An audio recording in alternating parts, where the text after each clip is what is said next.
I'm Jay Diamond. I help stuck singles find their soulmate and struggling couples get juicy and reconnected again.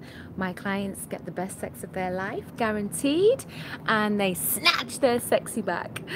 What's up? I'm going live from San Diego. I'm staying in this really cute place in Ocean Beach. I've been having a great time, and I fly back to London today on one of these very aeroplanes. But I wanted to quickly jump on and have a chat with you before I fly home about relationships. And as a sex and intimacy coach, one of the things I see so many times, and it hurts my heart, man, is that people will let their relationship die, like almost be dead, like dead in the water, before they'll actually go for help. And I have to say it, men, I love you, but you are the prime ones when it comes to this. All about this kind of ego thing of, no, I don't need help and everything's okay. When it's not. You know, I've had a couple of friends recently who have either left long-term relationships, we're talking like 15 years, 3 and 4 kids, you know, have been beautifully connected, and the relationships have gone astray, and some of those relationships have completely dissipated. One of them managed to turn it around, but let me tell you, this woman was saying to this man, and this applies for lots of different people over and over again, things need to change, I'm not happy, this is not working, you're not putting energy and attention into our relationship. Until it got to the point, and this is what you need to know, when a woman stops caring, you're in a very dangerous position, because she's done, like she's out of the relationship already. She might be there physically, but she's out of the relationship already. That's a really dangerous place, because that's hard to come back from when a woman really feels that you don't care. And it doesn't matter how long you've been together, you know, she'll have been trying, nothing's happening, and so it's like, well, he doesn't care. So what's the point of me being here? And what's the point of me keep continuing to ask? So when she stops asking, when she starts distancing herself, you're in real trouble, because she's on her way out the door. And luckily, you know, one of these couples managed to turn it around. They've work to do, but it will only get better if they do the work, you know. And if they don't do the work together, then the relationship won't continue. The other friend of mine, the relationship has dissipated, and now they're moving on to different times and to different people. And you know, it's true that not every marriage is supposed to last for the rest of your life. You can have a great 10 and 15 years with someone, and it's not that you're a failure if you've grown and you've expanded, you know. But what I see a lot of the times, especially when it comes to sexual connection and communication, is that a lot of relationships can be saved if they will just do the work and put the work in. And for me, it's beautiful when I'm working with couples and I start to see the shift and the change and the connection, because a lot of the couples that come to me actually are very committed to each other. They love each other so much, and they really want to just get through these little things that are going to make it work. And it's really interesting talking to different people, because one of the things when I you know, people find out what I do, and of course they want to try and get some free counseling. I don't counsel, but like free coaching. And a big question that comes up a lot is, me and my partner have been together for a long time. Since we had our child, things have been different with sex. We're both working on our careers, and what can we do? And almost always I'll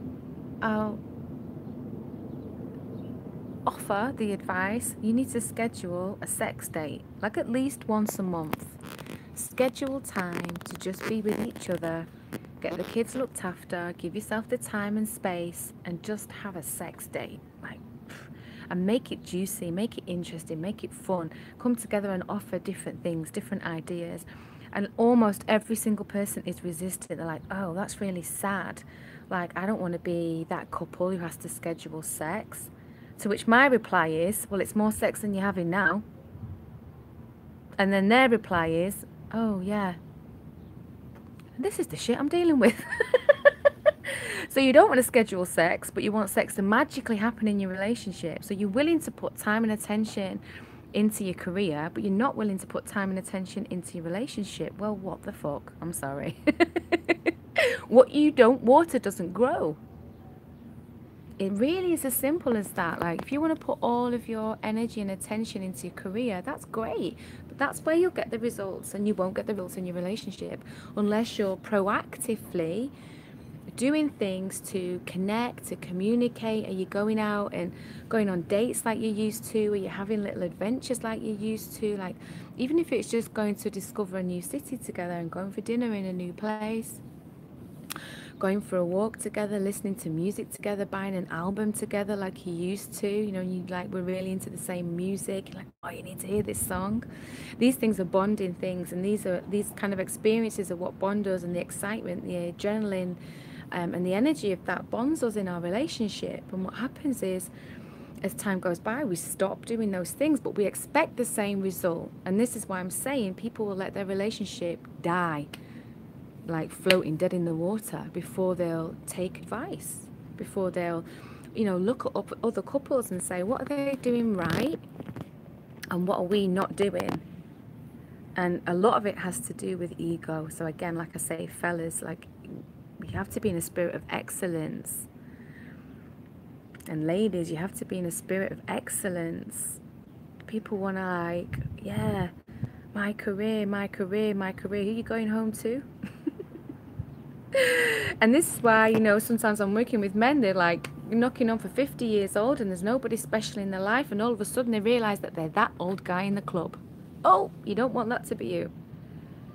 And then they're like, oh shit. And then they scoop up the first woman that comes along, and it's not necessarily the right woman for them, but it's like, oh, I've got to find someone, I've got to find someone now. Because they weren't being mindful. It's like work, work, work, work, work. Life is not just about work, guys. Come on. There's so much more available to us. And something I also see is, you know, especially for guys, and I'm telling you this to help you, like to help you prevent problems from the get-go, like someone who is in excellence sees problems and stops them before they even begin. You know, and I'll hear a guy and I'll say, well, you know, when I was together with my partner, she was complaining about this, this and this, and now we're separated. It's like, oh, I have all those things, I'm doing all those things. And they're like, oh, you know, it's like, you know, I'm doing that now. Yeah, but you weren't doing it when you were with her, and she's been telling you for the last 2 years, this needs to change. You need to get fit, or you need to stop working all the time. Our relationship is starving, our sex life is starving. And you might have been like this with your woman. You know, I'm not getting any attention from you, you focus on everything else, you're not focused on me. You've been saying it, and you've been saying it. And then the relationship dissipates, and 6 or 12 months later, that same person is like, oh, well, look, now I'm doing this, now I'm doing that. And they expect that somehow the partner whose heart that they broke over and over and over and over again by not showing up, by not showing a commitment to the partnership, will take them back. They're hoping that this partner will take them back. Hi, Louise. But it rarely happens, because by the time they've taken action to do the things that would make the relationship work, it's way too late. It's way, way, way too late. And I've been there. Partners have come back to me and they're like, well, I can see this now, and I can see this about you now, and I'm doing this and I'm doing that. I'm like, dude, that ship has sailed a long time ago. Like, I gave you a chance, I gave you another chance, and you still didn't come through. So it's kind of foolish for me to get back with you. I don't trust you anymore. What happens is that you break someone's trust. Yeah, you agree, right? You break someone's trust, and then you kind of magically want to have it back, but it's too late. The person's moved on. They don't trust you anymore because they were asking for what they needed and you wouldn't give it. You know? So I just really want you to be mindful of that. What can you do to pour into your mate, to pour into your relationship, if you're in a relationship, to pour into your partner? What are the things? Very easy. What were the things that you used to love to do together that made you feel good? Make a list. Make a list of 5 things. It's very simple. And do those things. Schedule them in. And make them important. Instead of making everything else in your life important. People have this magical schedule a sex date. They're resistant. They don't want to do it. Then they kind of come round to the idea. Because they have this magical thinking that the relationship should just be amazing. Otherwise, you know, they're really sad. It's an ego thing again. I don't want to schedule sex, but it's more sex than you're having. I don't want to have to, you know, plan these dates with my partner. It should just happen. Well, it's not just happening. So why don't you take responsibility? You've got people in grown-up relationships acting like little boys and little girls, expecting to be saved. What are you actually doing to feed your relationship, to feed your commitment? And if you're single, you know, what are you doing to feed yourself as a person, so that if you choose to be in partnership with someone, you're showing up in a great way, that you're full, you know, that you're not searching for a partner to, I just want to show you this backdrop because how cool is this, that you're not searching for a partner to be your everything and you're empty and you're like vampiric. I need you to make me happy. I need you to be my Saturday night date every Saturday. You know, I need you to be my friend and my lover and my provider and my sole source of joy. You know, I've been with guys like that. They're like, you're the sunshine girl. You're so happy. I want your happiness. But they don't want to do their own work on themselves. You're not stealing my joy. You're going to add to my joy and we can expand our joy together. That's the relationships that stay together and they grow together. You know, not a kind of relationship where, oh, you save me or you save me. Or the quickest way to destroy sex in your relationship is that one of the partners takes on a more parent role. I look after you. I look after you. You can't live without me. Makes sense? Because no one wants to have sex with that person.